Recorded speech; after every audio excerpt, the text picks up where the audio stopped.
After that moment and back at the hospital, one of Bora's friends shouted that she was a very cruel girl, while the other replied that she was going to wake the baby and asked her to talk later. However, her friend with glasses was angry and questioned her for moving out without saying anything. Bora, with a tone of regret, replied that she was very sorry. The one with glasses lunged at her, saying she was wicked and that they couldn't find her. That outburst woke little Yun. The other friend, annoyed, complained that she had woken her up and that it was her fault, so she should take responsibility. Something the one with glasses seemed happy to accept, since she was now her aunt and would take care of her. All of this was observed by Bora, who now had a calmer expression. Sometime later, Bora's father was playing with Yun and commented that she had a smile identical to her mother's. He wondered why she laughed so much and how she could be so cute. Seeing him play with her, Bora approached and apologized for all that time. The man asked her not to say that, assuring her that she had done well on her own. He also asked her to come back home and get some rest. However, Bora replied that Yuyin had told her about a vacancy at her aunt's job, which involved attaching eyes to dolls, and that she was thinking of giving it a try. Her father looked at her for a few seconds before going back to playing with Yun. Then he asked if she still couldn't forgive him. Bora shook her head and replied that it wasn't about that, it was because she was their mother. Looking at her children.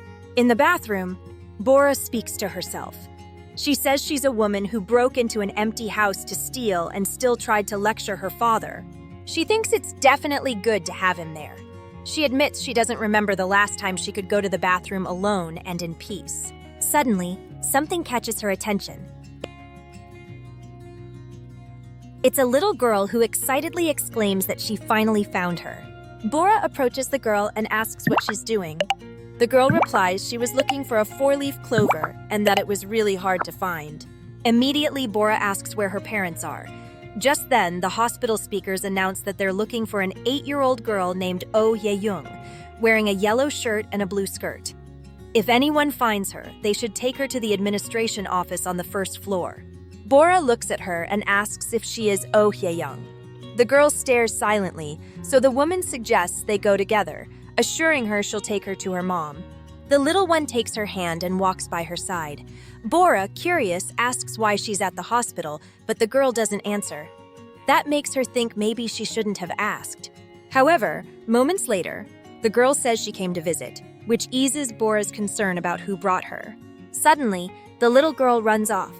Her impulse has a purpose, to help a man in a wheelchair who can't get into a room. The man thanks her and, after saying goodbye, continues on his way. Seeing the scene, Bora comments that she's a very good girl. Hye-young smiles and replies that her mom taught her to always help those in need. Bora smiles and says her mom must be a wonderful person. The girl nods and adds that her mom told her if she does good things, a man in heaven will be very happy. That leaves Bora a bit curious.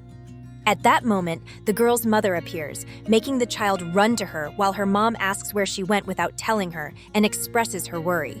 Bora's father, upon seeing her, mentions that the woman was at the funeral and asks if she remembers her. He also doesn't know how to introduce her. But Bora understands immediately. The girl's mother wants to greet her, as she's the wife of the man now in heaven. Soko saved that girl. Hye-young extends her hand with a 4-leaf clover to give to Bora, believing it will bring her good luck.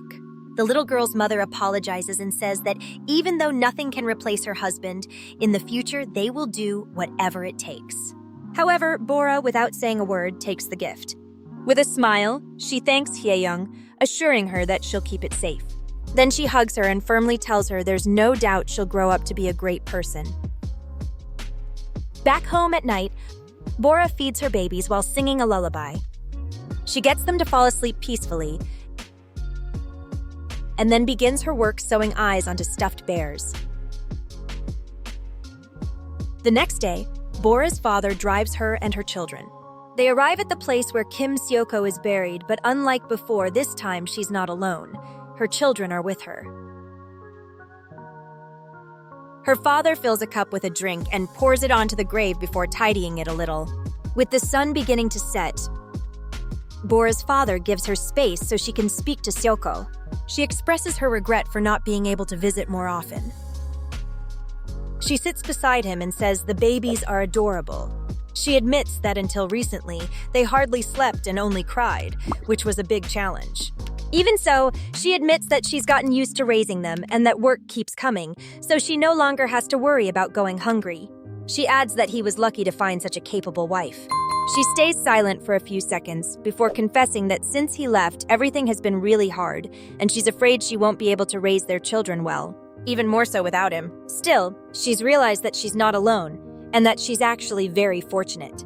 She confesses that she can endure almost anything, but sometimes she misses him deeply. Then she breaks down in tears and admits she would give anything to see him again. She thinks that, deep down, she's still having a hard time. She's still very scared, and wonders if she'll be able to do it right. Because she's afraid, after that moment of sincerity, 10 years passed. A man was climbing stairs when a girl called out to her grandfather. The old man looked up and asked Yoon to wait. She assured him they were almost there. She asked him to hold on a little longer since they were running late. The man said there had been a lot of traffic, but the girl replied that it was okay. It hadn't started yet. Even so, she insisted he hurry up. Finally, they reached the stands. The girl said Woon-chan would be the last to participate. The grandfather asked where her mom was, and the girl said she'd arrived earlier and they'd meet up around there. Then, the old man asked which team Woon-chan was on, and Yoon answered the white team. The grandfather noted that his team was losing, but the girl told him not to worry. Just then, the boy took the lead in the race and told his friend to leave it to him, that he was really fast. The grandfather and the girls started cheering him on as Woon-chan caught up to his opponent. However, before he could pass him, his rival hit him with the relay baton. The old man cursed at the boy and the girl shouted for the referee. That's when Woon-chan fell to the ground, watching his opponent get farther and farther away.